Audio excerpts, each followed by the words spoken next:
देखिए बोहरा साहब, जो मोहन भागवत का बयान है और उस आधार पर या शीतल जी ने जो कहा कि अचानक ऐसा बहुत बदलाव दिखाई दे रहा है कि योगी आदित्यनाथ की सरकार बहुत मुस्तैद है। वो लोगों को पकड़ भी रही है, प्रेस कॉन्फ्रेंस भी कर रही है और कोई इस तरह की घटना नहीं हो रही है। लेकिन मुझे लगता है कि अगर हम लोग थोड़ा-सा आरएसएस के कैरेक्टर को देखें जी। और मोहन भागवत के ही बयानों का अगर केवल विश्लेषण कर लें पिछले 2-3 साल का, तो उन्होंने कब क्या कहा है, अपनी ही बात को कितनी बार बदला है और वो फिर से क्या कहेंगे इसके बारे में हम लोग कुछ नहीं कह सकते। कभी वो ये कहते हैं कि हिंदू और मुसलमानों का डीएनए एक है। कभी आप ये कहने लगते हैं कि कुछ धार्मिक उन्मादी जो हैं वो संविधान में प्रदत्त जो अधिकार हैं उनके थ्रू पैदा कर रहे हैं, उन्माद पैदा कर रहे हैं। कभी आप कहते हैं कि अहिंसा को हम लागू करेंगे लाठी लेकर के हाथ में। ये जो वक्तव्य हैं, इनका निचोड़ क्या है? इनका कोई निष्कर्ष है क्या? आप कहाँ पहुँच सकते हैं? मोदी जी को आप देख लीजिए, मोदी जी ने जब उत्तर प्रदेश में अब तो कई साल हो गए हैं, जब दलितों के उत्पीड़न की घटनाएँ बहुत सारी हो रही थी, तो उन्होंने यहीं एक विश्वविद्यालय में आकर के भाषण दिया था और बिल्कुल रोते हुए मैंने आँखों में जो पूरी नाटकीयता होती है उसके साथ, उन्होंने कहा कि मेरे दलित भाइयों को मत मारो, मुझे गोली मार दो। एक बार उन्होंने ये भी कहा था कि ये गोरक्षक चौराहे नहीं है, मुझे चौराहे पे गोली मार दो। चौराहे पर हो। एक बार उन्होंने कहा कि ये जो गोरक्षक हैं, ये गोरक्षक नहीं है, ये गुंडे हैं।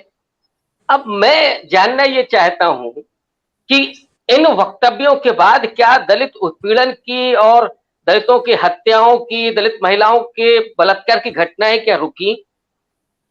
जो गोरक्षा के नाम पर जो हो रहा है क्या वो बंद हुआ? या एक डीएनए की जब बात हो रही है तो क्या हिंदू और मुसलमानों में फर्क करना बंद हो गया? या अभी योगी जी जो कर रहे हैं इसकी क्या गारंटी है कि कल को नहीं होगा? उनका जो मकसद था वो पूरा हो गया। इसलिए मुझे जो लगता है कि ये वक्तव्य सिर्फ बीच-बीच में उलझाने के लिए दिए जाते हैं ताकि हम लोग उस पर बहस करना शुरू कर दें या कहीं गोदी मीडिया को कुछ मौका दे दिया जाए कि नहीं उनका पूरे व्यक्तित्व का महिमा मंडन करना हो कि देखिए योगी जी क्या कर रहे हैं। अब वो वही कर रहे हैं जो मोदी जी ने किया था तो अगले भारत के उद्धारक वही हैं। ये केवल उलझाने मात्र के लिए, उनका एजेंडा बहुत क्लियर है। उन्हें ये मालूम है कि हम जो कहते हैं वो नहीं करते हैं, लेकिन हम यकीन करने लगते हैं। समस्या यहां है। मुझे नहीं लगता है कि उत्तर प्रदेश में योगी जी के आने के बाद अभी जो हो रहा है वो कोई नया और मुद्दा नहीं आएगा जिसमें मुसलमानों के साथ अत्याचार ना हो, या मोदी जी दलितों के पैर धो देंगे तो उत्तर प्रदेश में और पूरे भारत में दलितों के जीभ से पैर चटवाने का कोई दृश्य नहीं देखने को मिलेगा। ऐसा हुआ क्या? जी। तो इसलिए मैं कतई एतबार नहीं करता। ये दरअसल आरएसएस बीजेपी की अपनी स्ट्रेटजी है।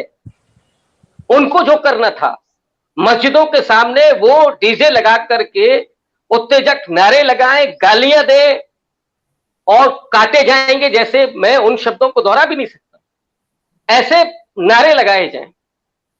और जब मुस्लिम बात करना बंद कर दे, वो एक तरह से आपके लुम्पेनिज्म को स्वीकार कर ले, आपकी आक्रामकता को स्वीकार कर ले, बस आपको केवल ये भर करना है और उसे जबरिया कि वो हम जैसा कहेंगे वैसा करने लगे, दलित वैसा करने लगे, हम केवल उसके लिए कर रहे हैं। तो ये उसी प्रोजेक्ट का हिस्सा है। इसे कतई आप नेक नियति नहीं मान सकते, मैं तो व्यक्तिगत तौर पर नहीं मान सकता। तो इसलिए ये दौर अभी और चलेगा, ऐसा नहीं है। इनको भविष्य से कोई लेना देना नहीं है। ये हिंदुस्तान का मुस्तकबिल बनाने के लिए नहीं आए। ये अतीत के प्रति कुंठित लोग हैं, इनके जेहन में केवल वो बातें याद आती और ये जिस तरह के हैं उसी तरह की अतीत जीवी कुंठा ये भारत के लोगों में भर देना चाहते हैं। और वो जो अतीत जीवी कुंठा है वो क्या है? वो आप नफरत उसमें है, उसमें हिंसा है, और जब सत्ता इनकी है तो आपको फ्री हैंड मिला हुआ है कि आप कुछ भी कर सकते हैं।